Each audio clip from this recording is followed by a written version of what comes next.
حضرت ابو ہریرہ رضی اللہ عنہ سے روایت ہے، اللہ کے رسول صلی اللہ علیہ وسلم نے فرمایا، جس نے حسن اور حسین رضی اللہ عنہما سے محبت کی اس نے مجھ سے محبت کی، اور جس نے ان سے بغض رکھا اس نے مجھ سے بغض رکھا۔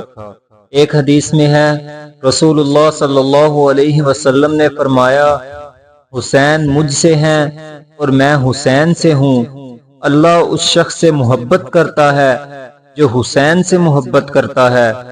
ایک اور حدیث میں اللہ کے رسول صلی اللہ علیہ وسلم نے فرمایا، حسن اور حسین رضی اللہ عنہما جنتی نوجوانوں کے سردار ہیں اور ان کے والد ان سے افضل ہیں۔ ایک جگہ حضور صلی اللہ علیہ وسلم نے فرمایا تھا کہ یہ دونوں نواسے حسن و حسین رضی اللہ عنہما دنیا میں میرے دو پھول ہیں۔